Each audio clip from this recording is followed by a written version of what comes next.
really care about you guys. Like, I hope you know that.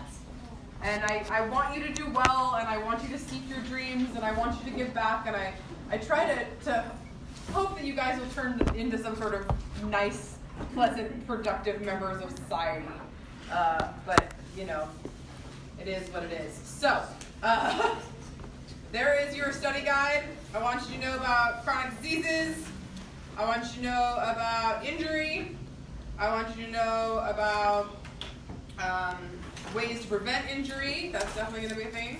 Occupational injuries. We're talking about health promotion, the different models that were used. So there's like the ecological model versus like the social behavior model versus the health belief model. I want you to know what self-efficacy is. Okay. I want you to know about environmental health, what that means, who regulates it, who's our local groups that take care of this kind of stuff. And then also things like, you know, clean water, the EPA, and what that is. Is the EPA a state organization or a federal organization?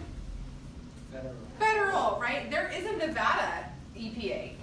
We do have, each state will have an environmental protection agency as well, but it is run independently from what the federal government does, okay? I want you to be able to tell me what some of the contaminants are that we see in the air and the water, right? We talked about things like lead and mercury and nuclear stuff, right?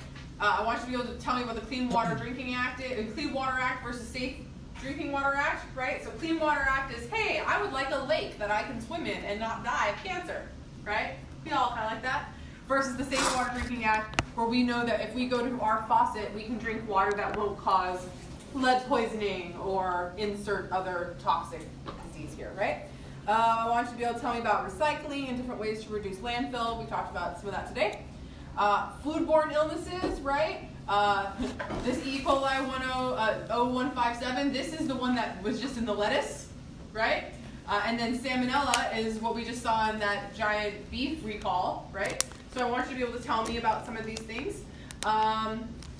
And who organizes them and whatnot. The additives, remember our fun little conversation about what you can find, how many like mouse hairs and insects and maggots you can have in your food, right? Know about that. And then of course healthcare, right? We have federal healthcare. So there's 3 federal healthcare things that we have right now. What are they? Medicare, so you get that when you get what? Older, right? So when you're 65, or if you have some sort of permanent disability, you can also get Medicare. What's the second one for our low-income people? Medicaid, right? And then third is Veterans Assistance, Veterans, the VA, right? They're not doing a great job, the Veterans Administration, these days, but they're trying. And then I want you guys to be able to think about population growth, right? We talked about the future, what's going to happen in cities, what are some of the problems with population growth in terms of homelessness or sanitation. I want you to also know the difference between an S curve and a J curve, right? So an S curve looks like an S. Why? Why does it top off somewhere up here? We've hit our carrying capacity, right? Some things happen where resources have become limited enough or population needs to become limited. Are we currently on an S curve or a J curve with our population? We're on a J curve, right? We are exponentially rising, and sometime in the future, something's going to happen that's going to level out our population. Your guess is as good as mine. And then just thinking about some of the public health achievements that we've done, right? Like in terms of sanitation, healthier food, and access to birth control, and access to immunizations, right? And then also thinking about the future. We had that conversation last class, right? What do you think are the problems we're going to have in the next 100 years, right? I want you to think about this. There will be a question on TAPT. There will be a question on that Vice Rising Oceans clip, okay? It is on Web Campus. Watch it. Who watched it? You did? You did? You did. Did you like it? Was it upsetting? Yeah. You're going to get pissed off. You're going to get sad, but I'd rather you guys know this stuff, okay? Ghost Maps and Henrietta will probably have at least a question on it. And bring a Scantron. So it'll be probably about 25 or 30 multiple choice questions and then a few short answer, and that's it. 50 points, you guys. So, any questions? I have, like I said, counted, got like 50-something things left to grade for you, which is really not a lot. That's like a night of grading for me. So you should have all of your grades done probably by Friday or Saturday. You should have that in. I just put in all your presentation grades for what you just did. Okay, they're in.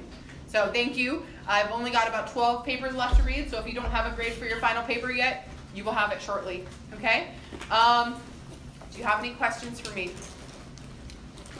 Yes? So you said it's going to be 25 multiple choice. 25, 30 multiple choice, and then it'll be short answers. That'll be like 5 points or so a short answer question. Okay. Okay? Any questions about that? Yes? And so you said the Ghost Maps paper will be delayed till tomorrow? Saturday. Oh, Saturday. How about that? Saturday. Yeah? Yeah? Does that make you happy? Okay. Oh, before you all leave, what did you think about that your life in jelly beans thing? Did some of you chew on that? Did some of you leave here? I know some of you left here going like, oh my God, like I'm wasting my life. What am I gonna do with my life, right? And I think it's interesting because like what Maricel said earlier about the amount of time we spend on our phones. If you're spending 40% of your day on your phone, do you know what else you could be doing for 40% of your day? Anything. You could be learning a new language. You could be solving cancer problems, like whatever, right? There's so much more we could do with our time if we invested in it. So, I hope you invested in yourselves. You've been wonderful. I very much enjoyed teaching you. Oh, also, by the way, for my students, I know you're all like, I want to leave. I am a professor, but I'm also a performer. So I usually, my last day right before the final, I bring my ukulele and I sing you a song. Would you like that? Yeah. Would you like me to sing you a song? Yes. Okay, then I will bring my ukulele for you. Okay, on that note, have a wonderful, wonderful week.